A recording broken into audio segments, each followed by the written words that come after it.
What's up, guys? I'm Lee Jennings from The Funeral Portrait, and this is Scott Boland. And you're watching Good Company. Hell yeah. Hell yeah.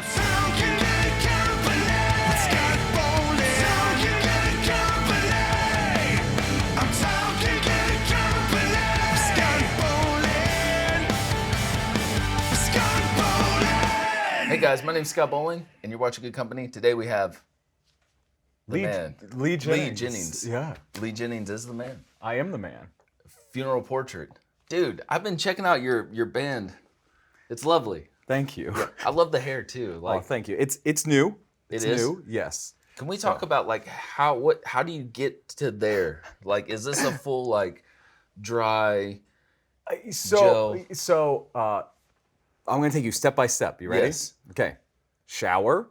Oh yeah. That's important.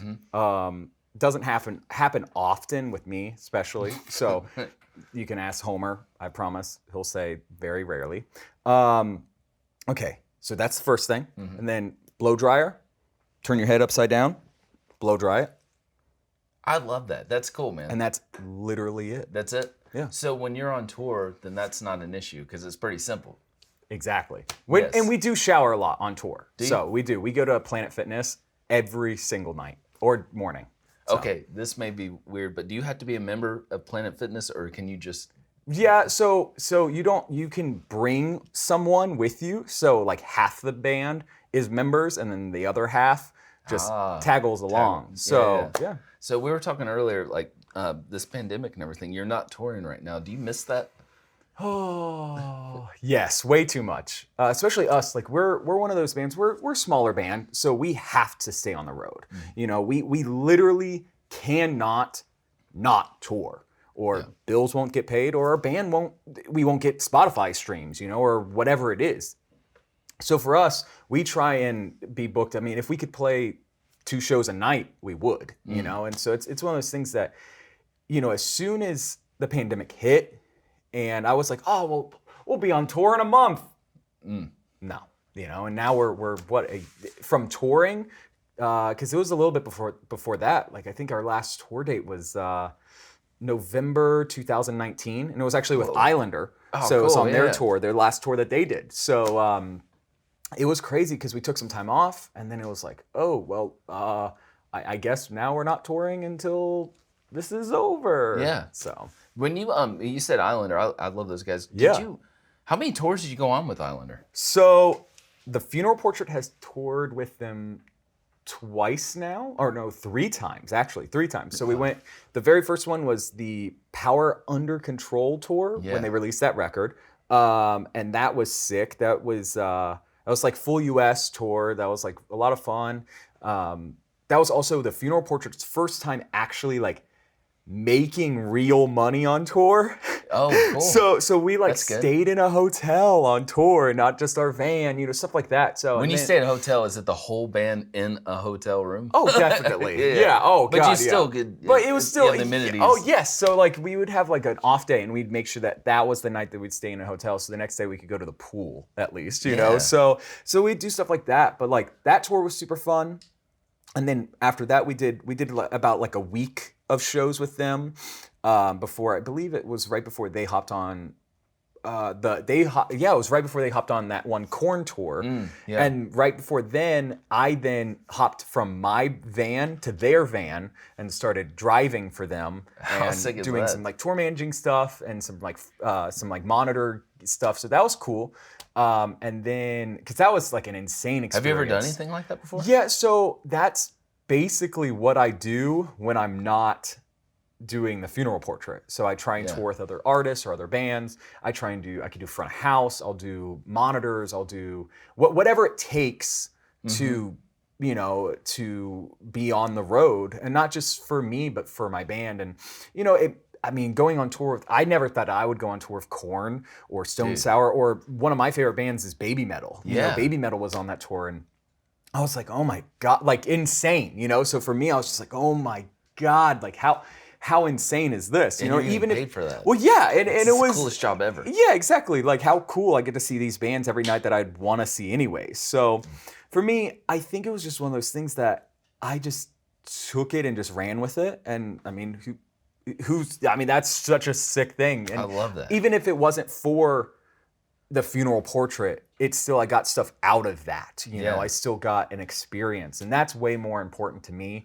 And that's how our whole band runs. Is it's more about what we can do as much as possible to get to the next step or get to the next level. You know, and that's basically how we've gotten where we are now with signing with Better Noise and stuff Better like Noise, that. that's who you're signed with now? Yeah. Who we signed before that? So it was called Revival. Okay. And that was like a cool experience. The Revival was owned by this guy, Sean, who played in this band called Alisana. And they were like a MySpace band back in the day. They were like really big on MySpace. Oh, really? Like really big. And then they it kind of just turned into this thing that they were just we kind of outgrew where they were, Revival was. And so we decided to leave and do our own thing. And so for about a year and a half, we were like independent and we felt fine, you know, but then we just started releasing music. And then Rob, who's our bass player, he started doing tour managing for this band called From Ashes to New. Yeah. And they're all over rock radio, and they're on Better Noise. And so basically, I guess the whole story comes down to if Rob never had become friends with those guys, it just never would have clicked with Better Noise. It never would have clicked with our new manager, who is also From Ashes to New manager. Nothing would have happened if Rob didn't stick with those guys and just worked his ass off, you know? And that's way more what we're about, is just grinding and working. Because it's not just about releasing great music, because you could release as much great music as possible, but if you're not out there grinding and just trying to meet new people and doing stuff like this, I mean, like who, you know, like some people I know even here locally would never want to do something like this. And it's like, for me, the second I get an opportunity to do anything, I'll be there. I love that, man. When I asked you to be on the show, you're like, absolutely. Yeah. So it worked out I mean, perfect. not just knowing you, because I've known you through like Facebook and stuff like that, but knowing everybody who also works on the production side of this is pretty sick. Nathan Mowry, man. Yep. I asked him, I was like, who should I have on the show next? And he brought you up. And Oh yeah, exactly. And I know that we've tried before too, but again, we've toured before and stuff like that. So it's been kind of crazy. Dude, I love your I think it's your first interview, interview. Yeah. first video. Yes, yeah, Casanova. Yes. Dude, yes, that's yes. so catchy, man. Yes, that's on you. this record. That's right? on. Yep. That's the opening track. Right? Yep, for The Dearly Departed. So that's the first thing that kind of like we came out with, and we're a little different now, but that was like our first like big thing that we decided to do. Dude, that's so good. You wrote the lyrics. So the lyrics at the time were kind of a conjoined thing with the whole entire band, but the whole idea with the EP was basically it was the 5 stages of loss and grief, and the first song, Casanova, was the incident that triggered. Oh, it's a concept. Yes, yeah, we're a super concept-driven band. I love that stuff, dude. So for us, we just wanted something that wasn't done before, though. You know what I mean? People write their own, you know, about being on a spaceship or, you know, like going to hell, you know, or whatever. For us, we were just like, what's something that everyone can relate to? And it's loss, not just loss of you know, your loved one, but loss of a relationship. And that was like what we kind of based it around, is Casanova being the breakup or the end of that. And then the other 5 songs were about, you know, the 5 stages. So that's great. And when you did the video, where'd you guys film it? Was this Atlanta? Or no, so that was actually in North Carolina. It was like at a warehouse. This like the videographer, Justin, it was one of those things, the label kind of set it up and then it just kind of stuck, and we were like, okay, we'll do it. But that video though, I don't know if that, it is actually playing. No so way, yeah, yes. Exactly. So literally right there.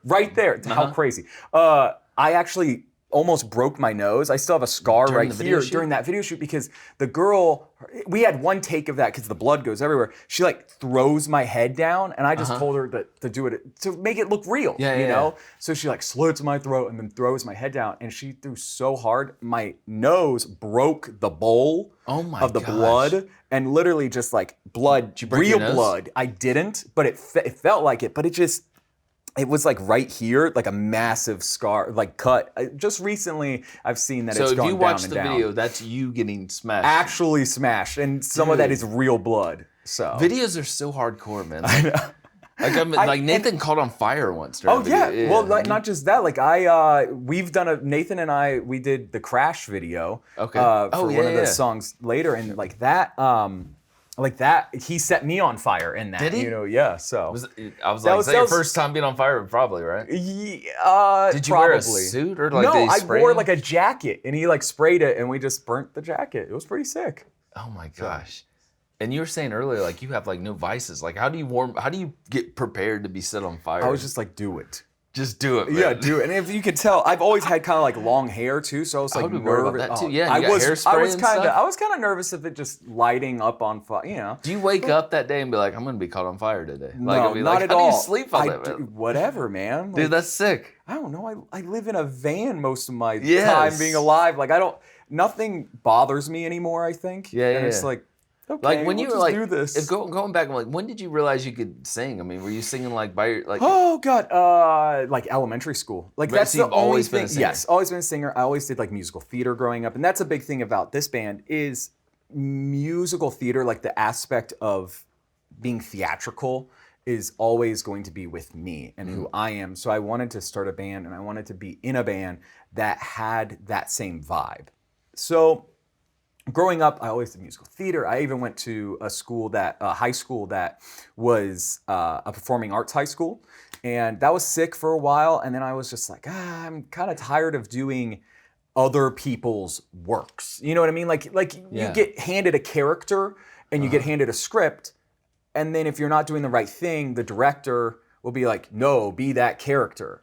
You're like a leader. Yeah, Right? I guess. You know what I mean? Like for me, But you like being in charge. I do. Yeah. I mean, I'm a lead singer. I mean, what lead singer doesn't like to be Exactly, in charge? yeah, yeah. But I think my big thing is I wanted to create my own character. And I wanted to create my own music. And I wanted to be, and I still like playing characters as I do on stage every night. You know, when the pandemic's over and you come to a show, you'll see that I'm a totally different person here than I am up on that stage. And then, but as soon as I leave that stage, that character ends there. Oh, okay. So Yeah, I see what you're saying. Like Alice Cooper has the same thing. He's like, when Yeah. I'm on stage, I'm Alice, but off stage, I'm not that. exactly. Are you like off stage? How are you? Are you like introverted, or you're like, is it different? I'm still very extroverted. You know, I'm a very people person, but that's the reason why I like music, and that's why I like doing what we do, because I get to go to the merch table every night and sit at the merch table all night long and talk to people and get to meet people and meet the kids that come to the shows or the people that come to the that shows. means so much to him too, Well, man. it That's does, so awesome. and you never know what someone's going through, and that's like my whole thing with my band is what kind of changed me was when I was about 14 years old. I was still doing musical theater very heavily and everything, but I slowly started getting into punk rock. I started getting into like pop punk and stuff like that. I remember I went and saw I went to like local shows a lot and stuff like that, and I started just being like, there's these people that are just like me, but they're getting up on that stage and doing music, and they're doing their own thing, and they come to the merch table every night and they talk to me like I'm their friend, or like that they like me because I like their music, and I was always really, really big as a kid, and I'm 6'4", you know what I mean? That's and hard though, man. When you're different, it's hard. Yes, Dude. exactly. Yeah, and I've always looked like this, dressed like this. This is just who I am. Do you have any siblings? Like I don't. So I You're literally only child. I lived with my grandparents and my mom my whole life. One of those kind of things that growing up was different, especially from where I am in the suburbs of Atlanta. It's all about rich dads, rich moms. Doing all this stuff. Where me, I didn't have that. You know what I mean? I didn't have this family, the typical family. I had a great family. I still have a great family, but I wasn't that typical kid, And so when I found, especially like the more like emo, emotional music, like My Chem and AFI and Alkaline Trio. This happened early 2000s, right? Early 2000s, Yeah, okay, about 2004. Okay. it's one of those things because now You connected to that, right? I connected to that. And On your own. Exactly. See, that makes the world difference, right? Yep. And that was the thing. And then I started going to shows and I started meeting people my age that were into shows and are going and meeting these bands too, like small local bands. Yeah. And I became enriched in the culture of what hardcore was or what pop punk was or what emo core, whatever you want to call it, the scene is what I would say. I think it's all part of the scene.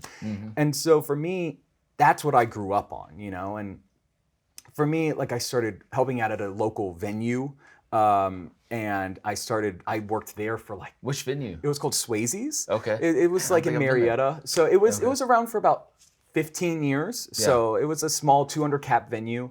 I started there just helping out, and then I started booking my own shows there. That's where I learned how to do like front of house and stuff like that, and. That's one side that I really love still. I still love the behind the scenes like aspect of who puts on the shows. So for me, I like grew up loving all of that side of music because I could connect to it. You know, I could connect to not being alone or, you know, the whole feeling of being in a room of 200 people or 1,000 people or 10,000 people when, you know, My Chem got so big that they started playing arenas. I would go see them at the arenas and I still didn't feel alone because I still connected with that person up on stage, those people up on stage, because they at some point were just like me and they made sure to tell everybody that they were just like them. Yeah. That's such a trip, man. Do you ever think that when you're on stage, like some kids watching you, like getting inspired? That's all I care about. That's all I want. That's all I want. And I get it. We're a small band still, but we still get that. You know what I mean? Even being a small band, I have kids hitting me up on Facebook or Instagram or whatever, TikTok now, you know, being like, your music inspired me to do this, or, you know, like tattoos. Like we have a good bit of kids that have like our logo tattooed on them. We have a girl that has it tattooed on the side of her face. No way. Yeah, and like we have 50,000 monthly listeners on Spotify. That's my new goal in life. Yeah. Good company. I mean, on your face. If you pay someone, I'm sure they'll do it. Oh yeah, you know? the money talks. Yeah. But my bass player would do it because your bass. Oh, we gotta talk about that. Your bass player had Kind Punk. Yeah, he's the guy that has the Kind Punk tattoo. Okay. Yeah, Rob. That's awesome. Rob, How did this happen? Basically, Nathan was like, someone get a tattoo or something, and it just turned into Rob. And it was filmed. It's on YouTube. Filmed. Yeah. So the thing is Rob's the guy. He literally has a tattoo, and I'm totally gonna shit on him because he loves it because it's a good conversation starter. Yeah. But he has one of at least what he claims is the first no regrets tattoo. If you remember from that commercial, no regrets. Yeah, he was like 18 years old, and he went there and just got. He was like, I want no regrets tattoo, his first tattoo on his chest, and the guy messed it up. It literally says no regrets. But if that doesn't say something about, you know, so he'll get whatever tattooed on him. Like if you want it, I promise I'll make it happen. Right here, we're shaking hands. Let's I'm making it happen. I'm making it happen. Please, man. So right here, I'm looking. Rob, I'm looking at you, bro. Bro, you're doing it. Company. I don't know how you say somewhere, this. Good company? just somewhere. I don't know about his face. What if it said it backwards? Company good. Company good. There we go. But on camera, it's good company. Good company. Yeah. There you go. I don't mean to make it about me. No, that's fun. No, I'm into it. It sounds. Yeah. Okay. Yeah. We'll figure it out. I promise. I'm making it my life goal now. Thank you. So.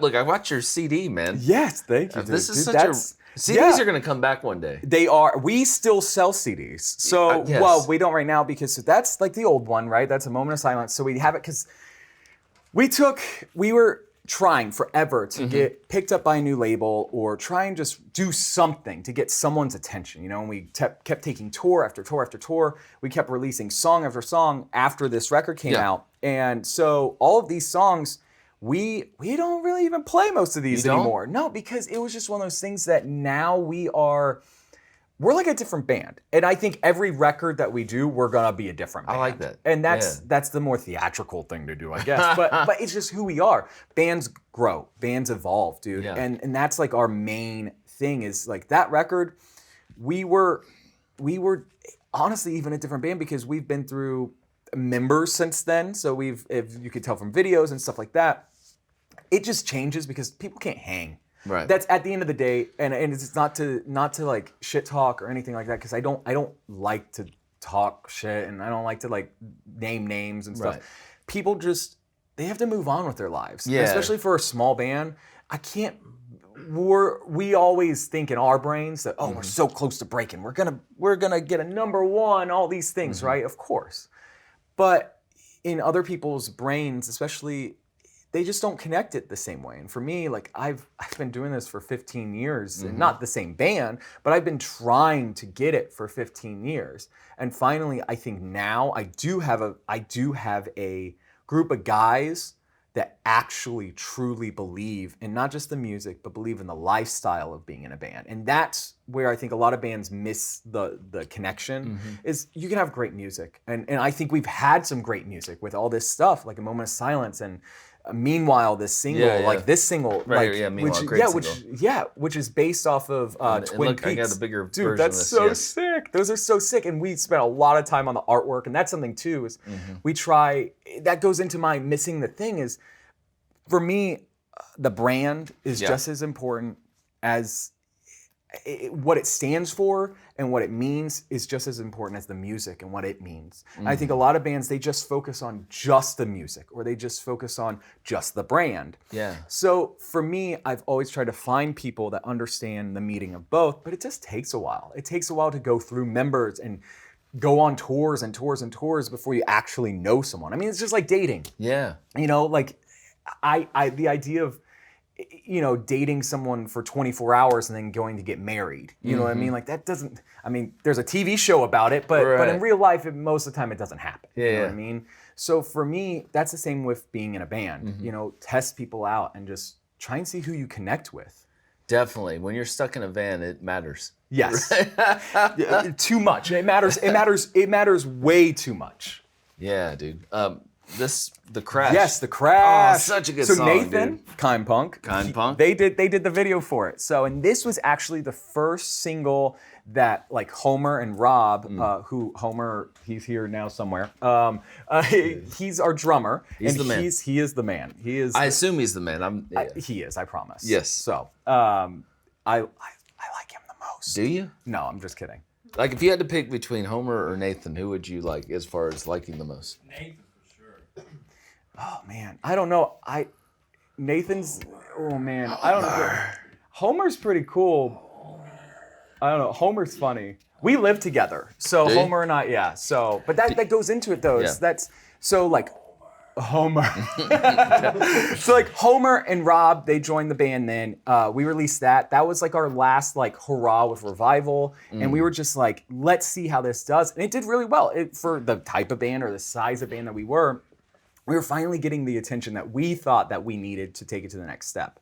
And so for us, that was like the leaving the past behind song. And that was the whole idea with the meaning. This was just a single, right? Yep, just a single. Do you like doing that now? Because a lot of bands do that, just throwing out songs. So that we've done a lot of that recently. I like that. And Do you like that? it's cool because so for us, I think most people now have really short attention spans. Yes, yeah. I mean, and there's so much media being thrown at them at all times. Why should I release a whole record when half the record won't even be listened to? You know, your super fans, your super fans, because I miss the whole albums too. Yeah, I do too, and that's something that we're working on currently. We have about 14 songs done for the record. Okay. So we've written a bunch more. We've written like 30 or 40 songs. No way. Yeah, which is another whole crazy time, because especially us being emotional band, very like invested into our art.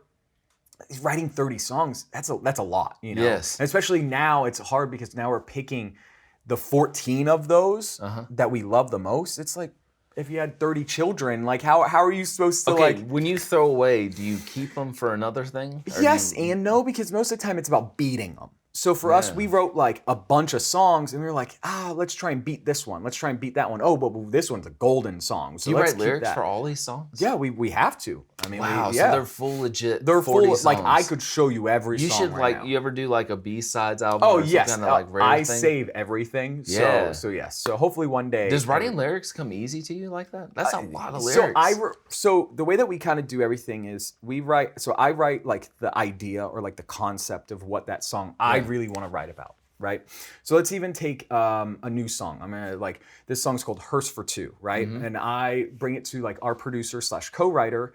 And he basically, I'm like, hey man, so I have this one lyric that's just stuck in my head, hearse for two. And the idea was, my grandmother had just passed away, and I lived with her my whole life. And so for me, I was like, what can we do to honor her? Or what do we do? And so we started brainstorming, like, what do we do next? You know, what's this, what's that? So we kind of, what we did is we took the idea of my grandfather writing like a letter to her after she passes away, you know? And so it's turned into this huge like concept. What some of the record is kind of based around is this hearse for two idea. I love that. So, that's so unique, man. See, for me, I'm way more about this bigger picture idea than just about like sitting down having to be like, oh, this lyric, you know. So wait, that's great. And this, okay, I gotta move on. This, of course, Flowers in the Attic. Holy crap, this song's good, man. Yeah, dude, thank you, man. That's like our more like punky, upbeat kind of thing. And you got a video for this too, right? Yeah, we kind of do. It's like more like a lyric video. Okay, yes. Yeah. So that one,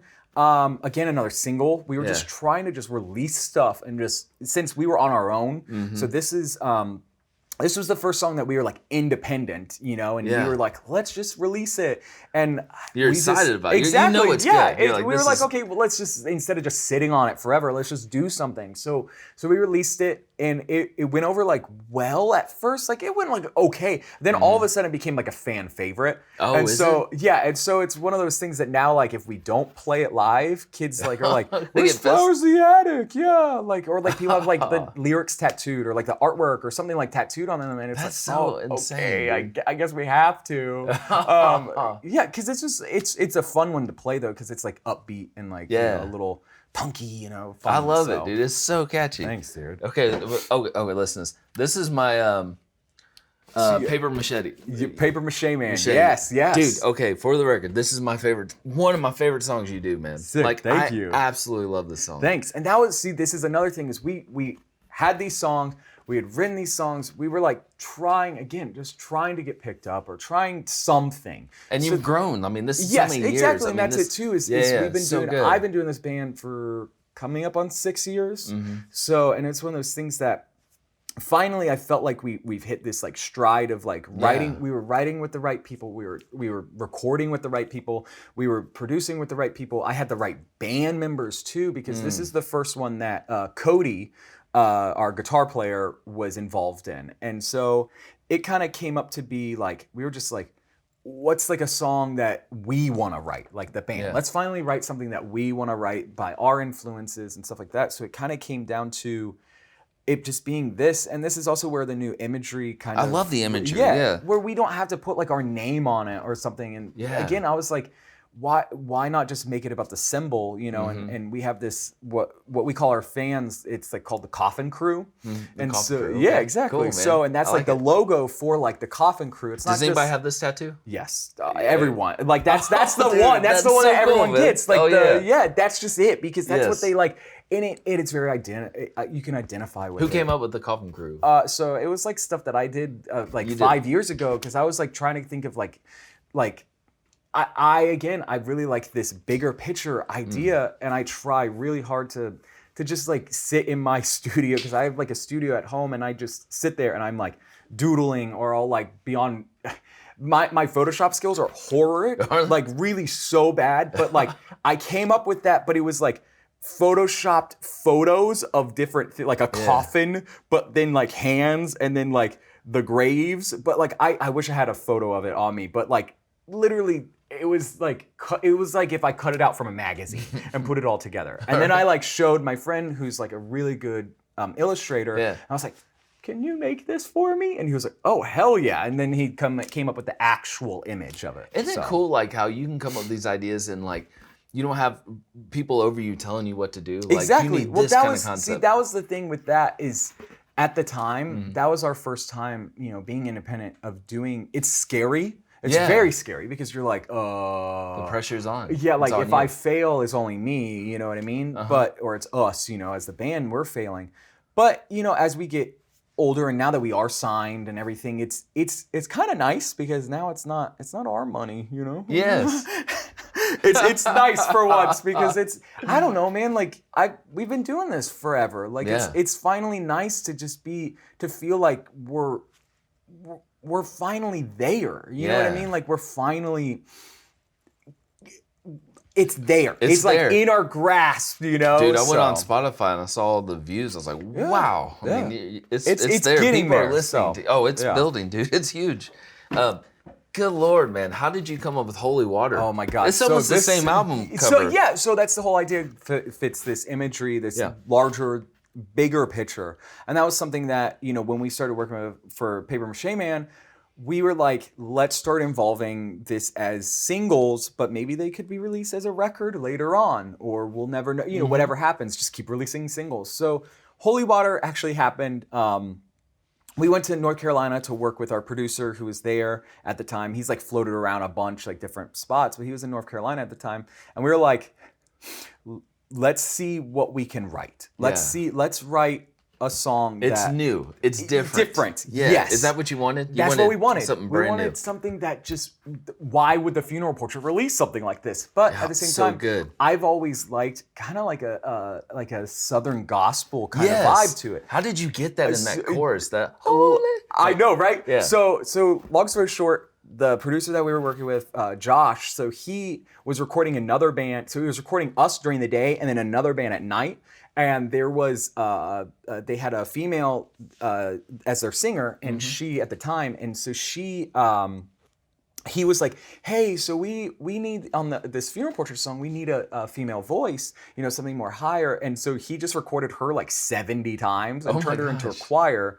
But what's her name? By the way, do you remember? JC. JC, okay. Yeah, so she's super cool. She plays in a band called A Light Divided. So yeah, cool. they're really, really cool. I have to So, look that but up. It turned into this thing that we didn't know the song was gonna be.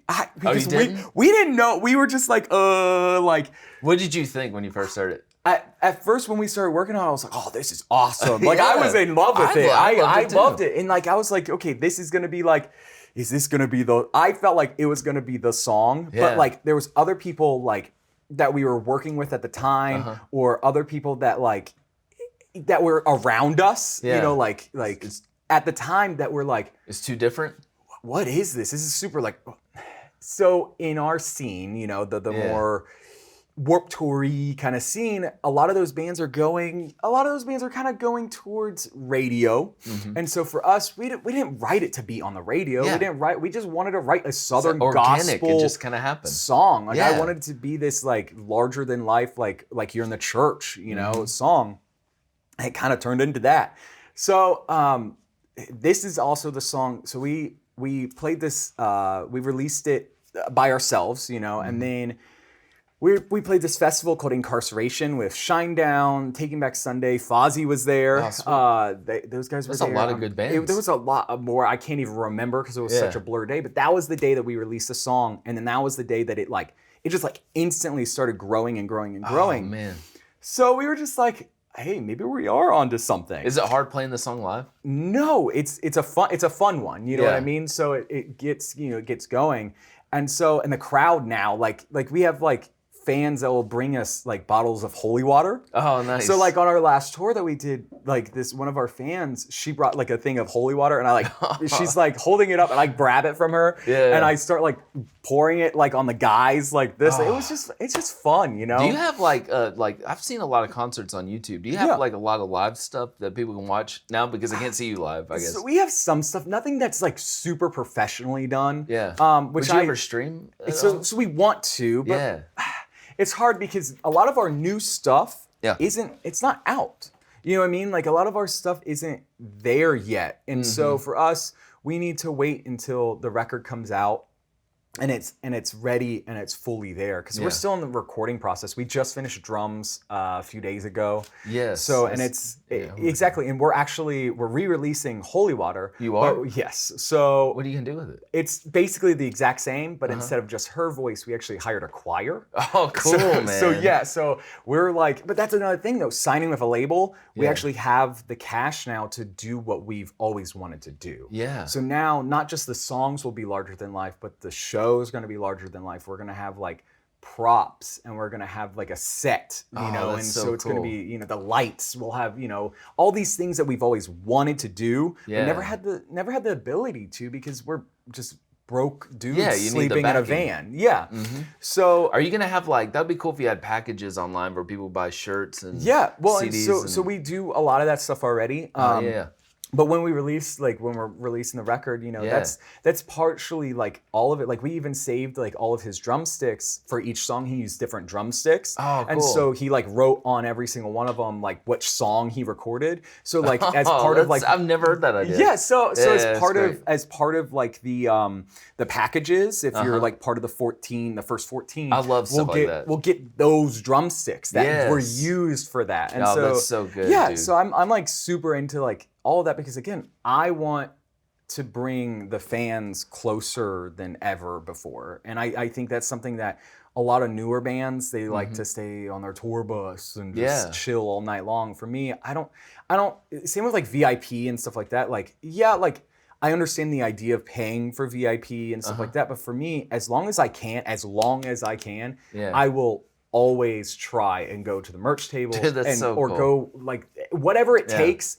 I will always be there. I love that drive, And, man. yeah, well, it just even reminds me of on that Corn tour that I was with Islander Head, which I know you've interviewed before. Yeah. He used to after every show go out like an hour or two afterwards. There's still a lot of fans there. Yeah. He would go near like the barricade or something and try and just talk to people. Oh, you know, man. and just be there, be around there. And I mean that's. Hey, you know, it's like this guy that, you know, he has his own bus. Like the guy doesn't shouldn't care. Yeah. You know what I mean? And that was something I was like, wow, like that's insane. And that reminded me of when I was like 14 and going to see bands like at the Tabernacle, you know, where like, I like was like, oh my God, like how are you doing this? You know, you're at the barricade by their bus, you know, like how am I meeting them? You know, Yeah. like how insane. Changes your life. It does. Yeah. And it changed mine. So, and I don't do this to change lives. I don't do this to save lives. I don't do this to do any of that. I do it to just be me. And if kids want to be there and they want to experience it, then hell yeah, you know? But for me, I do this because it saved my life. Being in this band has saved my life more than once.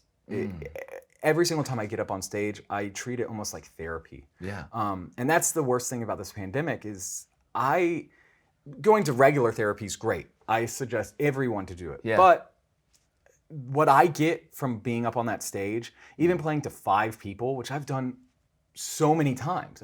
I've played so many shows to one person or the other band that we're on tour with. You know, it still helps me. You know, going to the bartender who's there and be like, hey, can I get some waters for stage? And she's like, oh, it's $3 a bottle. And I'm like, but I'm playing. And she's like, there's no one here. I was like, oh, okay. You know, I guess so. You know, like I don't care. Yeah. I don't care because for me, this band, the touring, the everything has saved my life. Yeah. Way and you more. don't take it for granted. It's No, so good. never. And I love never that. will. Yeah. You know, touring in general. I mean, that's something that this band, this is the reason why, you know, that's even a reason why Better Noise picked us up because before talking to them, when we were just talking to them, I told them how much we grind and they saw how much we grind and how much we just want to do it. And I think that was something that they like really enjoyed.